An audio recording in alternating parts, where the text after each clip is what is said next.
In this lecture, we're going to examine the requirements of our system. Firstly, we look into the overall design of the system. The end result is a system where the user can register himself and place orders. The basic requirement of our system is that it should be based on microservices architecture. Each service should have its own business domain. Each service should not be tightly coupled to another service, and it should be able to run independently. We have three services here: user service, product service, and order service. And a front-end app consists of user interface utilizing those services.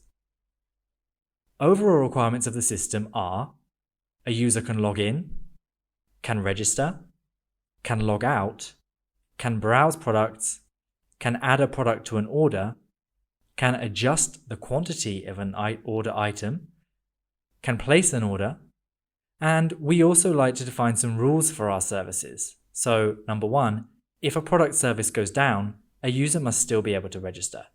2, if the order service fails, all products must still be shown. And 3, users should be able to log in even if the order or product services are down. Let's look at the design of microservices. Each service should be self-contained.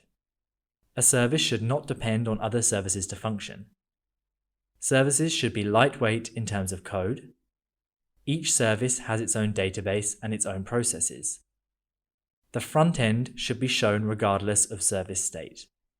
Service data should be held within the service, and service processes should only be performed within the service.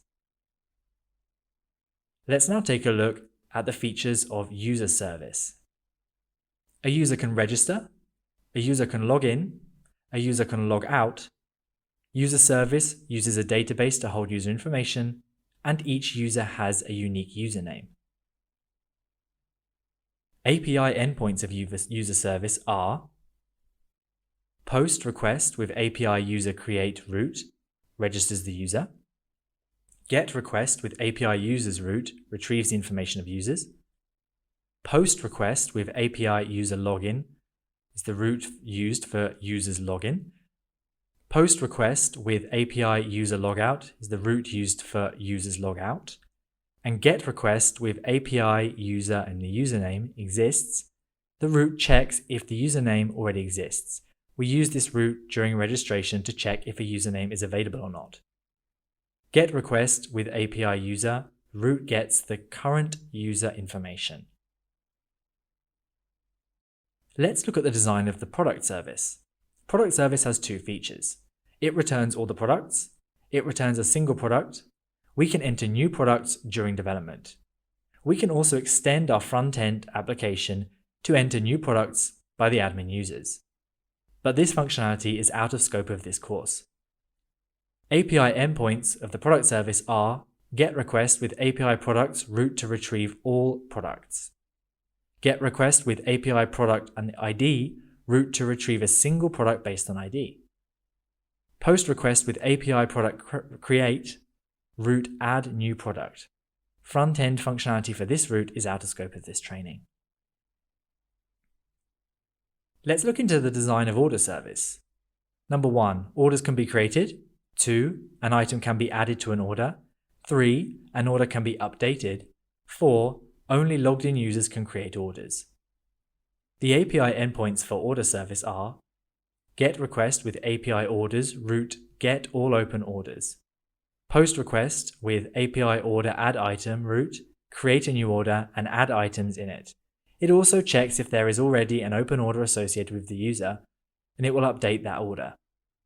Get request with API order root to get the order information of an authorized user.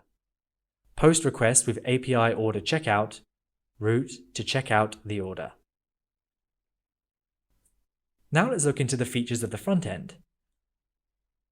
Our front-end application has forms to submit data of users, products, and orders. These forms communicate with APIs via helper API clients.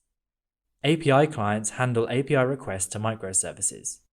UserClient.py is used to communicate with user microservice. ProductClient.py is used to communicate with product microservice. OrderClient.py is used to communicate with order microservice. Sessions are used to store user and order data.